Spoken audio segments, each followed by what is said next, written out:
Once again,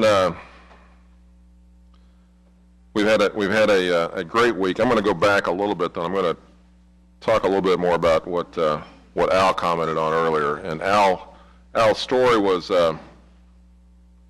certainly it touched me that morning.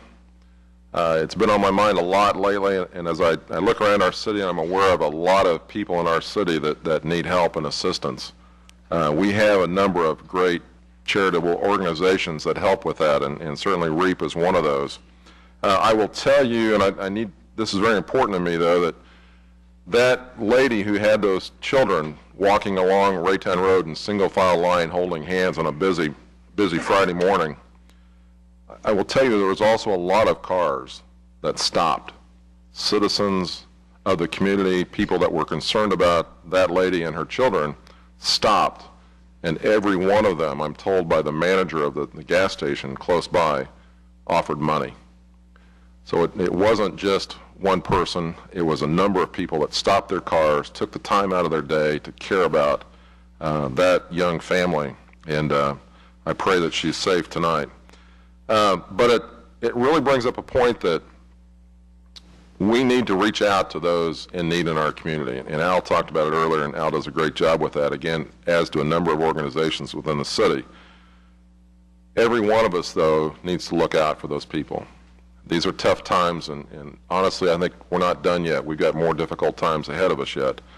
So we need to do everything we can to reach out to those neighbors, to those people that we run across that may not be as fortunate as ourselves, and help them in some way to make their lives better. And I ask you, I challenge you, citizens, to help and to reach out to those people in need.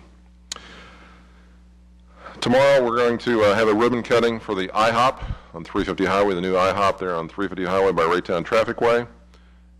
Citizens should gather at 9 o'clock. The ribbon cutting will happen sharply at 9:15.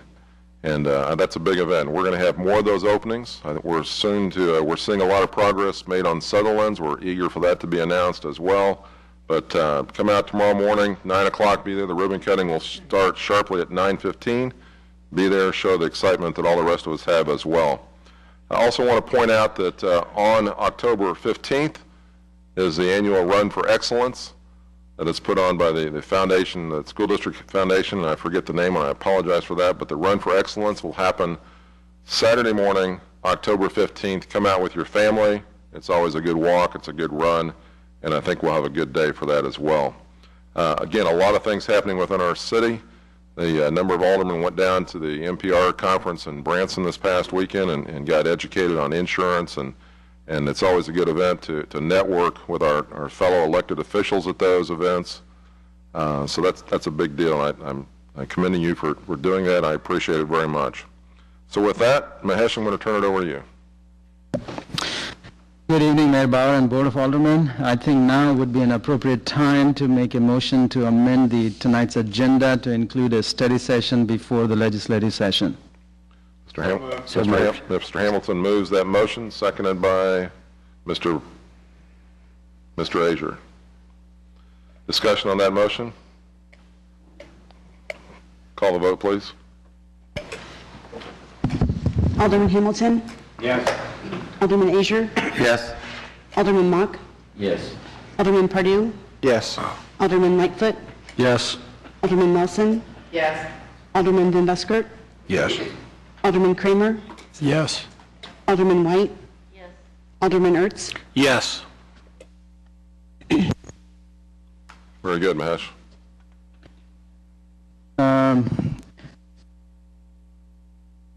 I have one more comment, but it may be appropriate I would wait until the study session. Okay. So for clarity, that the motion added a study session the start of the legislative session or immediately following committee reports? Yeah, immediately following committee reports. That's correct. Correct, okay. All right, we'll go to committee reports then. Anything to mention on HRC, Mr. Pardue? Yes, the Human Relations Commission will be meeting this October 20th, Thursday at 6 p.m. here at City Hall. Okay. Mr. Lightfoot, legislative. Yes. Legislative Committee will meet October the 11th on Tuesday, 6 p.m. here at City Hall. We're going to discuss some of the topics that may impact Raytown at the state level. I've extended invitations to 3 of our state representatives. We've got one. Tom McDonald will be here for sure for that meeting. Waiting on the other responses. Mr. Mock. Okay, the Fall Forum event. The Raytown Council on Aging and Shepherd Center of Raytown are hosting an AARP community conversation on Social Security and Medicare. AARP volunteers will be present or present current information regarding Social Security and Medicare with an opportunity for attendees to ask questions. There is no charge for this event or need to be an AARP member. Okay. Everyone of any age is invited. You got that, Mike? The date will be Friday, October 14th, 2011. Time is 10:30 a.m. until 12 o'clock noon. Registration begins at 10 a.m. here at Raytown City Hall in the council chambers. And if you would, please RSVP the Shepherd Center of Raytown at 356-9000 by October 6th. Thank you. Steve, what was the date of that again, please? The date is October 14th.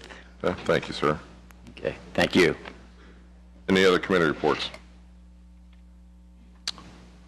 Okay, very good.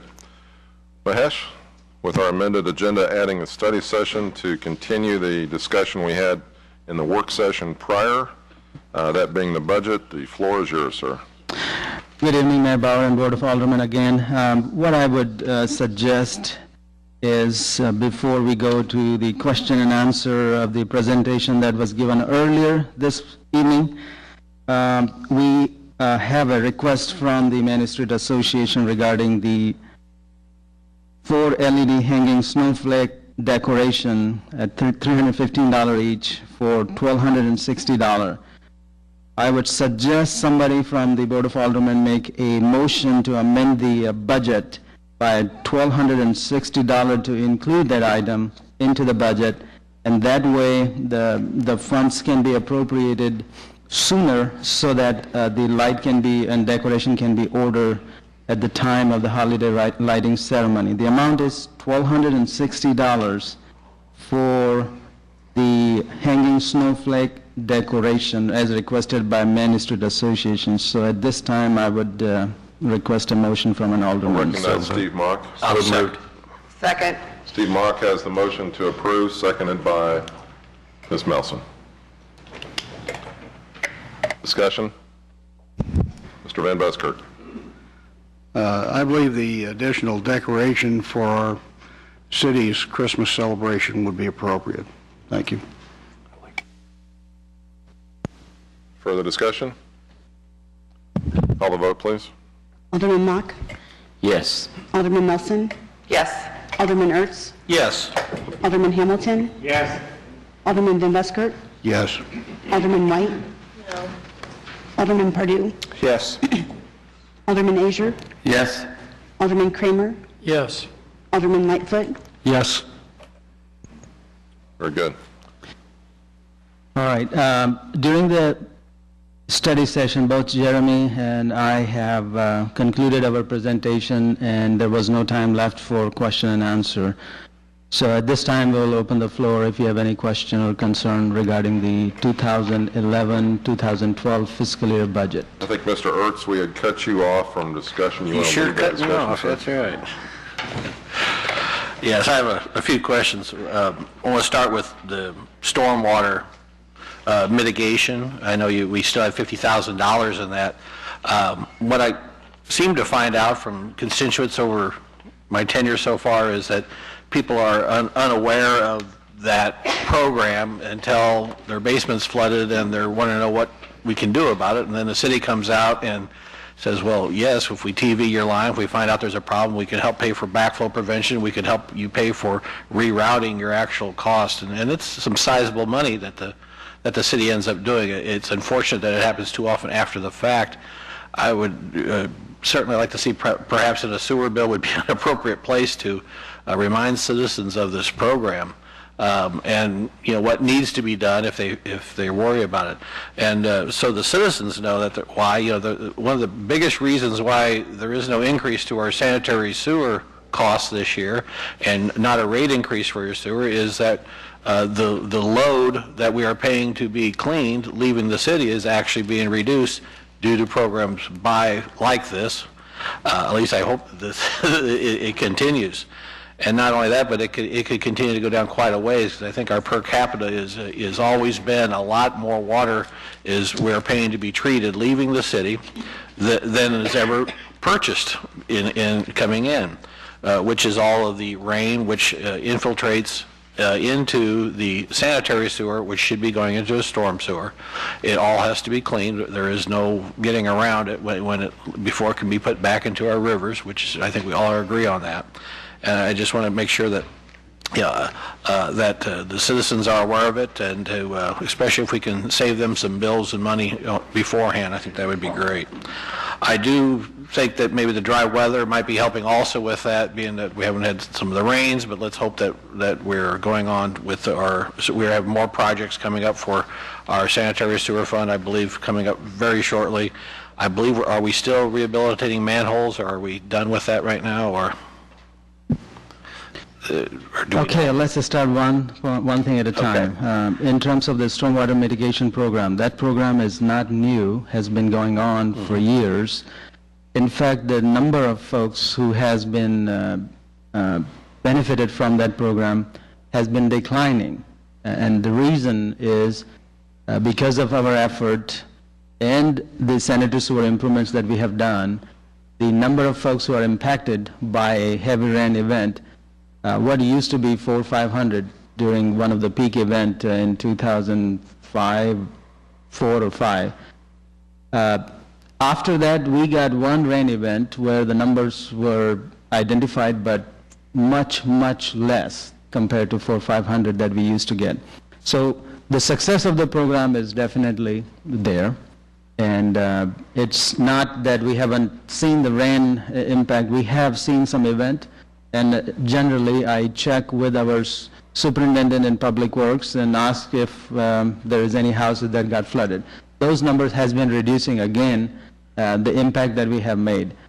In fact, in last year's budget, we had about $50,000, but to date, only like $27,000, $28,000 has been spent on it. And in terms of the advertisement of the program we have done through this media, we have a number of times talked about that program.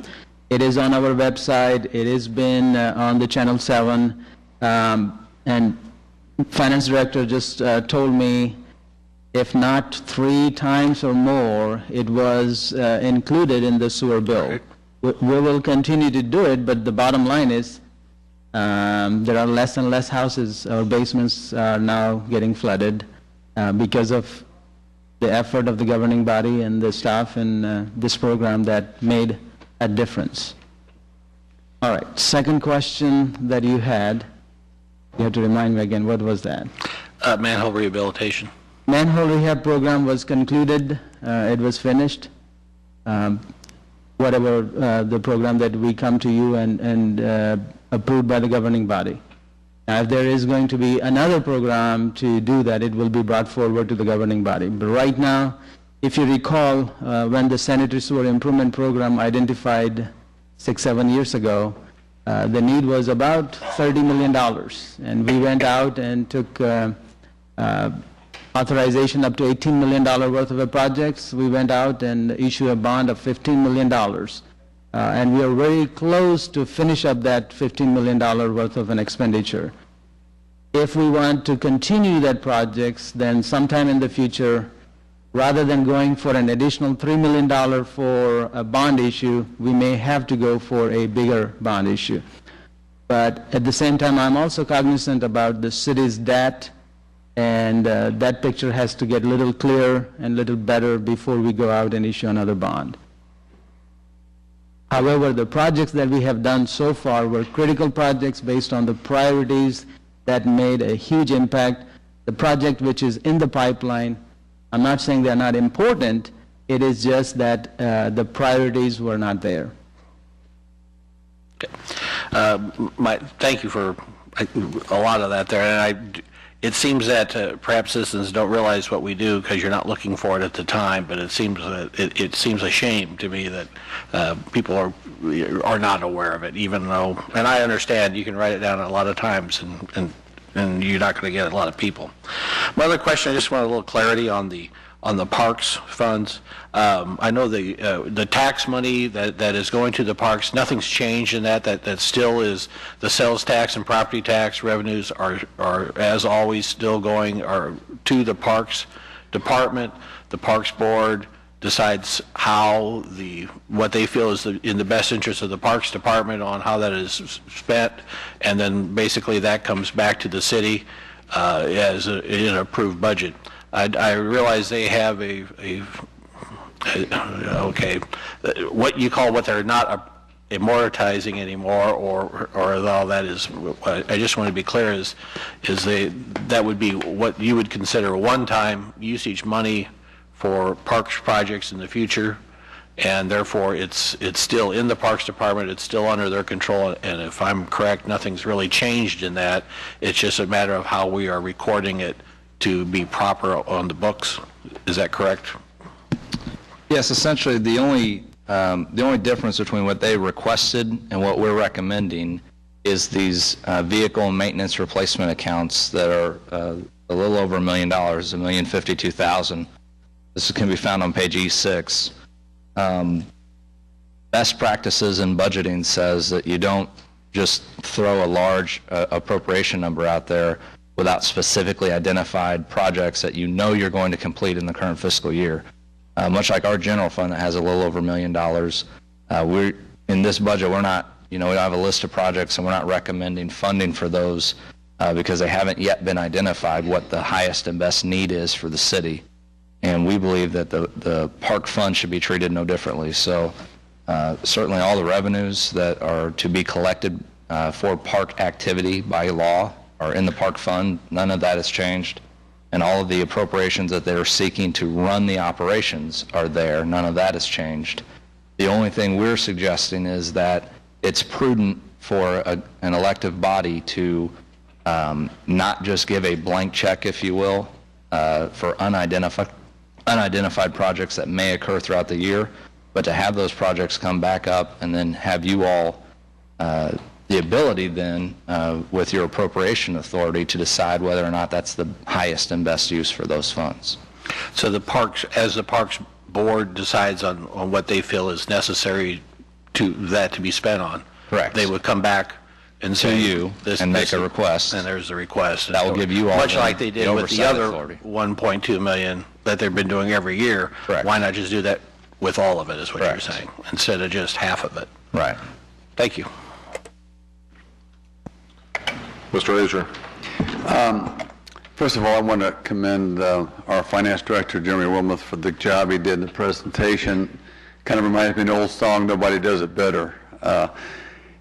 Having been on this board for a number of years, and you even improve each year, Jeremy, with the job you do and the way you broke it down, it was outstanding. The only thing that you were wrong on is that I remember a year ago that when you presented the sewer proposal of how the rates were going to go up, that our city administrator announced that there would be no sewer tax raise this year, sewer fee raise, and I'm also impressed by that. Thank you.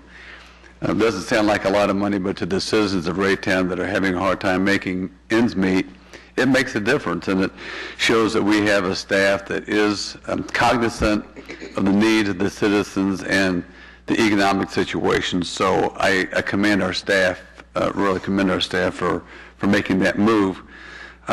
Also, there were a few members of the board that weren't able to attend each of the finance meetings, and I might mention that we are having a slight increase for the cleanup day for cars, etc. And I want to share one point from staff, actually my own personal experience, that coming to City Hall and having to look for a place to dump yard waste, I found out they recommended to me that I take it to a spot on 40 Highway, which I never knew existed. only for 3 pickup truck loads, it was only $32, even cheaper than what we charge here at City Hall. And likewise, there's a metal place not far from Raytown where you can actually get paid for your metals. So we might, if we have newsletters in the future, or if in the letter that we sent out with the sewer bill, mention where people can go to take their yard waste at a very inexpensive rate, and likewise metal, which they can get paid for. And one other thing, I was told to call Kansas City and out there on Raytown Road, and I never got any information on that. I think we can make it easier for the public that wants to get rid of their both yard waste and metal, et cetera, by having this on television, so they don't waste time calling Kansas City, et cetera. So again, it was the staff that helped me through this process, and if it helped me, I had to go to them to ask them, but we have that information at City Hall, that we might make that available to them through our next newsletters, or whatever you think as a staff would be the best way to get that information. I know that the last cleanup day that we had a long line, and maybe it would decrease that line if people knew where to take it. So thank you for the job you done on the budget. I appreciate it. Ms. Melson. I do have a couple of questions. The first one is... Can I, sorry. I don't know if Mr. Azer's comment has a question in there or not, but I made a note of a few things, and I just want to clarify for the board. Personally, we look at fund every year to see the health of the fund, and we realized the sanitary sewer fund was in a good shape. Understanding the economy, whether the city employee is facing or the general public is, we made a conscious decision this year not to increase any sanitary sewer rate. That was a tactical, philosophical move on my part, and our approach was always to go with an incremental increase, so there is no shock factors where you go no rate increase for 2-3 years in a row, and then all of a sudden a substantial rate increase in the future. To avoid that shock, our approach was a small increment increase in the sanitary sewer rate. We just gave the break this year. That has nothing to do with whether Mr. Wilmot was wrong or right. It is just a direction that was given, and the proposal in my recommended budget to you for no rate increase, but I think it was more of a technical move than anything else. In terms of the yard waste or the cleanup, that information number of times was presented from this floor. Anybody can call the City Hall. In fact, we used to sell vouchers to the location Mr. Azer just mentioned. We quit doing it because now the facility accept the cash, which they didn't have in the past. So we can do whatever we can in terms of providing the information, but a lot of time it's just the consumer or customer has to make that phone call to get the information, and our staff is here to help. That information is also available on city's website as well as on Channel 7. But a simple phone call to City Hall would take care of whatever assistance our citizens need. Unfortunately, when you start putting a lot of things in the sewer bill, it's like anything else. People don't read it. But we are trying to provide information on a different platform and a different strategy. I don't even know if there is a better strategy or newsletter would resolve everything, but that's something we can look into in the future. Ms. Melson. I do want to thank Jeremy and all those that took part in the budget again. After reading 13 of these from front to back, it's definitely a lot easier and a lot more understandable. One question I have is on the lump one-time sum payment to the employees, and then also with the no sewer rate increases. Will those be before the Board of Aldermen after the budget is passed and then presented to us in November? The way the sewer ordinance has been rewritten over the last couple of years, it's a standing ordinance, so only if we're going to raise the rate would we need to actually bring an ordinance before you. Since we're not raising the rate, we didn't notice a public hearing, we're not doing anything to the sewer rate, it's going to stay flat, so there'll be no ordinance or adjustment to that. Okay. In terms of the pay plan, I don't believe a resolution would be required unless that's something that you all seek out once an appropriation's been made and the plan's been laid out. Okay. So the money that we pass within the budget will be substantial or substantiated so that that can go into effect. Okay. Thank you. Other questions?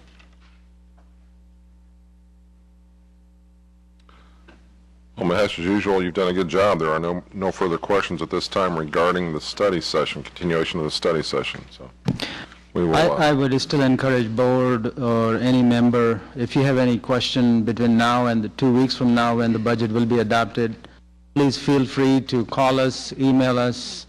We'll be happy to assist you in any way. Very good. Thank you, sir.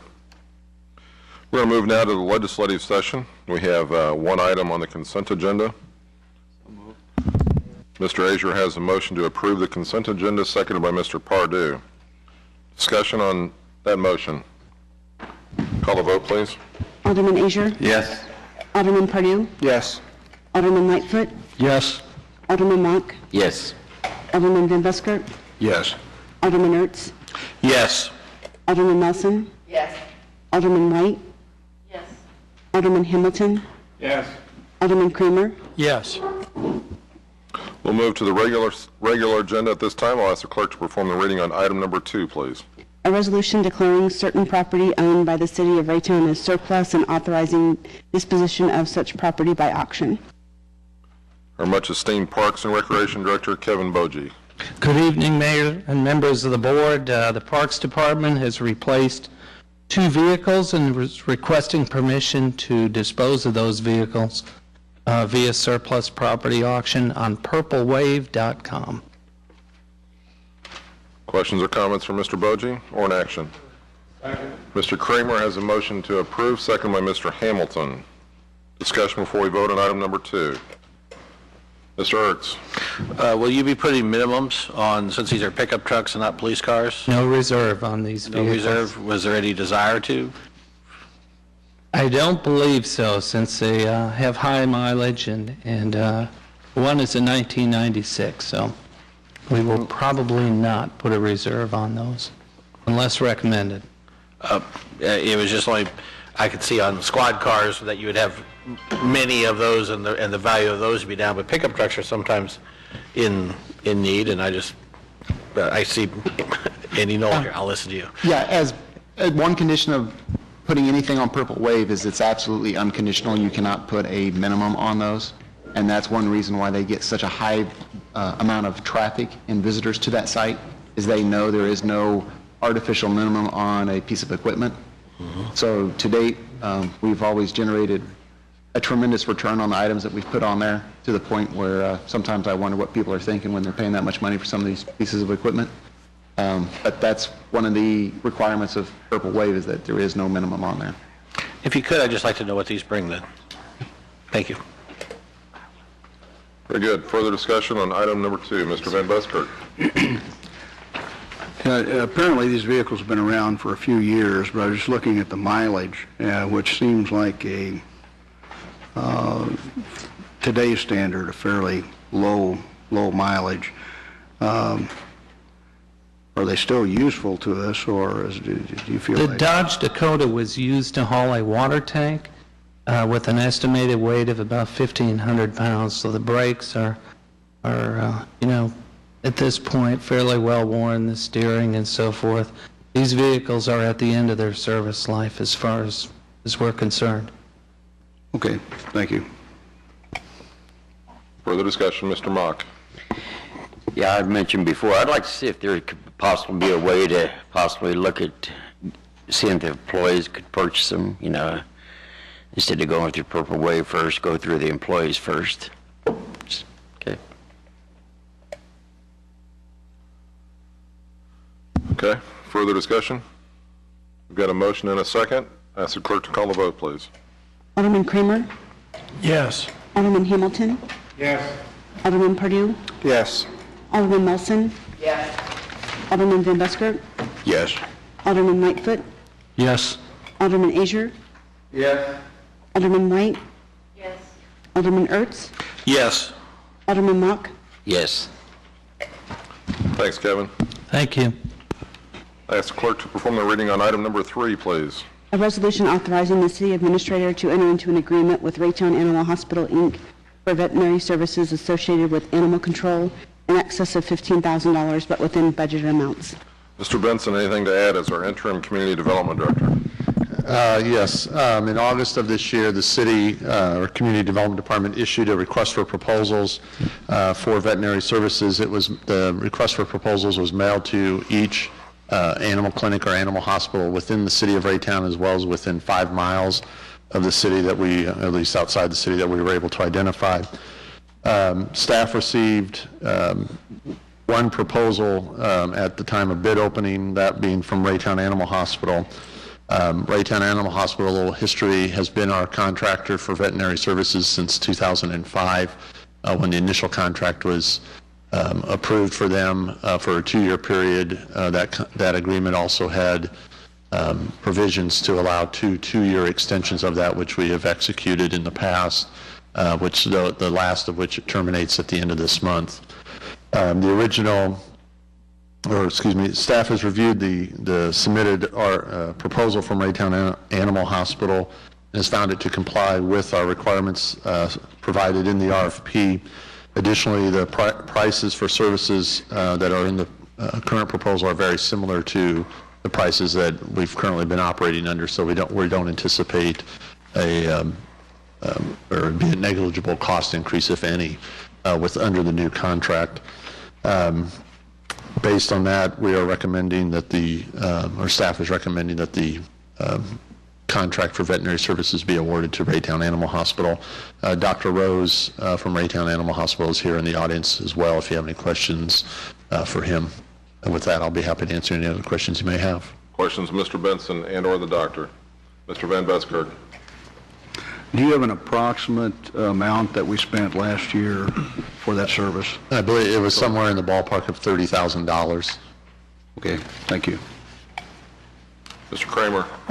We had some people that came forward and addressed us with some concerns that they had. Is there anything at a city level that we can do to kind of correct this, with the euthanasia rate and everything else? Yeah, we're always looking for opportunities, and I know Dr. Rose is always looking for opportunities to adopt out animals or more appropriately or hopefully get them back to their owners. So we try to minimize the number of euthanizations that occur. The proposals or some of the suggestions that were made earlier tonight, that's something we could look at. We would need to not look at it just from the sole basis, however, of the adopting out animals and reducing the euthanasia. We'd have to also look at it as the staff time and the cost to the city and what the budget impact would be on that. But if we can find other ways to partner with other entities or foster homes, things like that for the animals, absolutely, we'd be happy to look at those potential options. Well, and I know a couple of years ago I went by Raytown Animal Hospital, and I believe they still operate a separate facility to house, and maybe I'm wrong there, some of these animals that they're trying to adopt out. I know they were pretty proactive at the time about trying to find homes for them, but if there's anything that we can do at a city level, one of the things that was brought up was medical attention, and of course the situation with the Labrador was that was a tough situation. He did what he was required by the contract that we had with the city, but there are sometimes extenuating circumstances in these, and I didn't know if there's any way through what we've got before us or something that we can come back and amend to look at that. Yeah, you touched on a couple things. Dr. Rose in 2005, after being awarded the contract, purchased the building on the north side of 63rd Street across from where his clinic is as the adoption center, which he still owns today. for the purpose of adopting out as many animals that are appropriate. And just to clarify, sometimes there's animals, particularly dogs, that we don't want them adopted out because they've shown aggressive tendencies to bite or cause harm to individuals. In those cases, we don't want to put those animals back into the public where we just recreate the problem that we've potentially been experiencing with an animal such as that. So sometimes there's euthanasia a determination is for euthanasia for that purpose. So it's not that every animal could be or should be euthanized, because we can create our problems that our ordinance is trying to prevent by doing that. Having said that, we try to minimize the number of euthanizations as much as possible as well. So as far as the care, the other aspect you mentioned the Labrador, there's a fine or an issue we have to look from a legal standpoint of if it's someone's pet and we've picked it up, we always have Dr. Rose provide the care to make sure the animal is comfortable and not in stress or pain or things like that, or in distress. But fixing a broken leg or going beyond something like that, we have to be careful from a legal standpoint, because it's not, even though we've picked it up as a stray animal or from it being hit by a car or whatever the means may be, how we end up with it and getting it to Dr. Rose, it's someone else's pet, which makes it their property, and we have limitations on how far we can go with that care without the owner's authorization. And then also, as you mentioned, there's a cost issue, budgetary impact in that regard of if we provide the care, to a certain level or beyond the basic level of just comfort, maintaining the comfort of the animal. Okay. Well, and I see Dr. Rose back there, and of course there's organizations like Chain of Hope and some other organizations out there that are willing to take in some of these animals that we might deem not adoptable, and would love to see them partner with some of these organizations to try to find homes for these animals, although they may be something that's beyond what we're able and capable of taking care of. There are organizations out there that do work with these kind of animals. Sure. And would strongly encourage him to look that route. Yeah, and I don't know necessarily that that's Dr. Rose's responsibility under this contract. It wouldn't be. It would be more those agencies or entities would need to contact the Community Development Department so we could visit with them, and then we would bring Dr. Rose in as appropriate and kind of a partnership in that regard. So. Okay. Well, and as an animal owner, one of my animals came from Raytown Gregory Animal Hospital when they were handling animal control. The best dog I ever had, and it was one that was to get the needle about 5 minutes before I showed up. So, sure. There's good animals out there that are being put down. So. The one thing I would caution is the numbers you heard tonight, or the percentages. That's based on 1 month this year, and I don't know that that's necessarily reflective of the whole year. Right. The 50% or more than 50% of the animals impounded. It may be correct. I don't know. I don't have that information tonight. So that's a 1 month snapshot. So. Sure.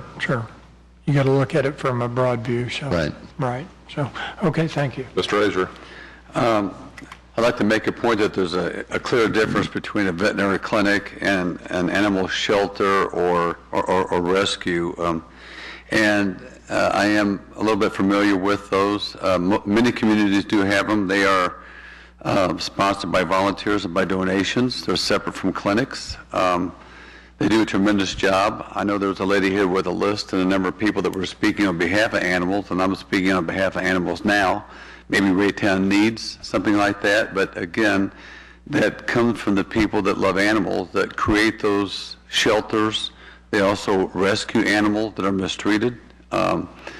It's too bad they all left, because I would like to have suggested to them, if they really have a true passion for taking care of animals, that this is something that maybe this community could use, but it's not the job of this board or the city to do that. So maybe they were listening, and I'd like to see Raytown maybe someday have a rescue shelter like that. Thank you. Mr. Ertz. Thank you.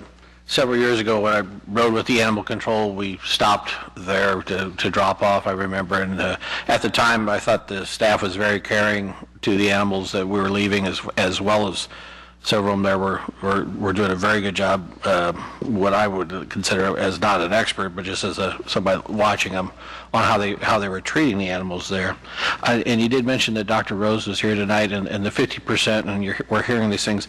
I would like to know if we could find out if that's a seasonal time of year type thing, or is that an average compared to the economy right now? Are we seeing more of it? Because I remember at the time, I think this was 2 or 3 years ago, it was a very low rate that was being euthanized at that time. Thank you. Just while Dr. Rose is walking to the podium, we have seen an increase because of the economy on, not so much on people turning in their pets or animals to us, but on strays of them not redeeming them because they don't have the, they choose not to pay the costs and that. So they're, what percentage, I don't know, and I'll defer that to Dr. Rose. Sure. Yeah, we can get a report to you from, basically from day one. We took over the contract to date. Numbers, sure. We record the numbers of euthanasias, what we call redeemed or returned to owners, and then adoptions. And those numbers are far exceed the number of euthanasias. The returned to owners, as a few years ago, there's a few familiar faces on, we did the dangerous dog ordinance here, on those committees. Some of the things implemented at that time have really greatly, over the last few years, improved the return to owner aspect of the animals getting back to their owner. Good. So but we can get those numbers to you. That's easy. It's all in spreadsheet format. They have those put in place. And then in regards to the question about the adoption thing, prior to this, there was no real adoptions other than outside of whatever the Raytown Gregory could house at that facility.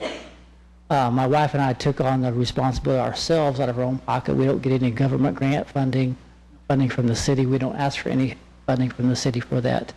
We would model the building on the inside to put in 16 runs to house additional animals in which to do that. Prior to that, we would take animals every weekend to adoption events around the city. Volunteers associated with that. That money out of that building come out of my own pocket to provide those facilities for that. So we do, in my opinion, an excellent job of getting animals adopted out. One comment I would like to address to the board, you're probably in receipt of an email today from a volunteer from the Kansas City, Missouri shelter. That borderlines on defamation from that aspect. I was approached in May from Kansas City because of my experience in the sheltering, not only with Raytown, but also in the past with the city of Olathe and also Belton. Kansas City, Missouri asked me because they got into a bind. They had a time frame to get an RFP proposal put together. They needed veterinary services provided for them. They contacted me to come in and help and consult with them to get their position under control. Through that RFP now, two groups that have bid that RFP from Kansas City have gone about this. They've also done this to the City of Independence. They come and do a slander attack on whoever was operating the shelter at that time, and then to try to come in and put an RFP together. And that's what's going on with that email that was received today. And part of that group posted on a website today about this meeting tonight, and shortly after that is when the attack email came out about the shelter, which are not true. I provide a surgical services to them and euthanasia service to them. I give them recommendations on treatments of the animals based on their budget if they can or not treat that. That does not fall on my shoulder. Above and beyond that down there for them. And so I'm looking into the accusations of that. But that has been the protocol for both of those groups that have put a bid in for the Kansas City shelter, as far as them coming in and taking shots at that. And a lot of those groups are associated with some of the rescue organizations that you were talking about, and that's one reason why I don't associate with those. Some of the they put.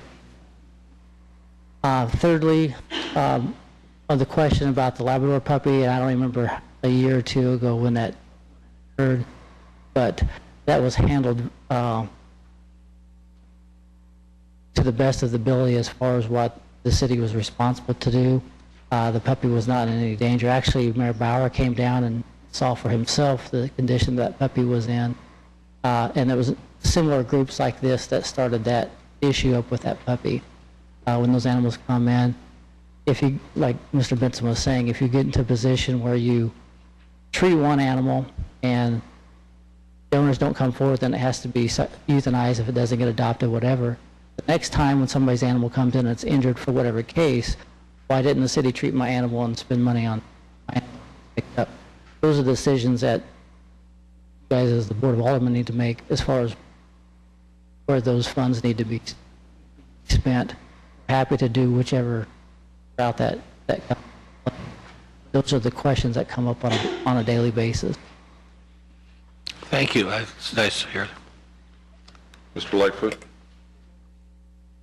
No further questions? Yeah. Mr. Hamilton?